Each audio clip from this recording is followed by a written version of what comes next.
Hi అండి, అందరూ ఎలా ఉన్నారు? నేనైతే చాలా బాగున్నానండి. ఈరోజు మన వీడియో వచ్చేసి రేగ్గాయల చెట్టు అండి. చూడండి, సీమ రేగ్గాయలు. హైవే పక్కనే చెట్టు ఉందండి. ఆ చెట్టుకి చూడండి ఎన్ని కాయలు వచ్చినాయో. చాలా పెద్దగా ఉన్నాయండి. కొన్ని అయితే పండిపోయినాయి. ఈ రేగ్గాయల చెట్టు నిండా కాయలే ఉన్నాయండి. చూడండి, చాలా రుచిగా కూడా ఉన్నాయి. చూడండి, పండిపోయినాయి. ఈ రేగాయల చెట్టు కనిపించగానే మేము దిగేసి చూసామండి. చెట్టు నిండా కాయలే ఉన్నాయండి. హైవే పక్కనే ఉంది.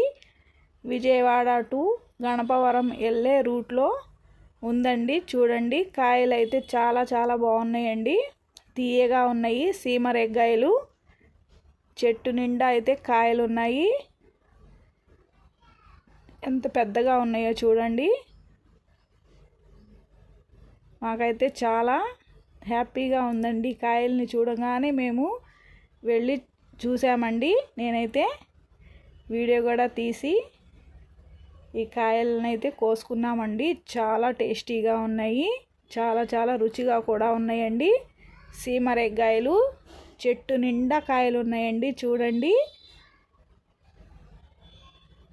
ఈ వీడియో కనుక నచ్చినట్లయితే లైక్ చేయండి, షేర్ చేయండి, కామెంట్ చేయండి, హైప్ చేయండి. కొత్త వారైతే నా ఛానల్ని సబ్స్క్రైబ్ చేసుకోండి ప్లీజ్ ఫ్రెండ్స్. ఈ సీమ రేగ్గాయల చెట్టు మీకు ఎక్కడైనా కనిపిస్తే విజయవాడ టు గణపవరం వెళ్ళే హైవే పక్కనే ఉందండి. చూడండి, అందరూ చాలా ఉన్నాయండి. కాయలు అయితే మాత్రం చాలా తీయగా కూడా ఉన్నాయి. సీమ రేగ్గాయలు. చెట్టు నిండా ఉన్నాయండి కాయలు. చూడండి ఎంతంత లావుగా ఉన్నాయో. చాలా బాగున్నాయి కదండి.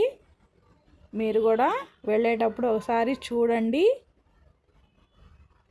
సర్వీస్ రోడ్లో ఉందండి ఈ చెట్టు. సీమ రేగ్గాయల చెట్టు అండి. చూడండి ఎంత బాగున్నాయో. చెట్టు నిండా ఉన్నాయండి కాయలు అయితే మాత్రం. చూడండి ఎంతంత పెద్దగా ఉన్నాయో. మరొక కొత్త వీడియోతో కలుసుకుందాం ఫ్రెండ్స్. బాయ్.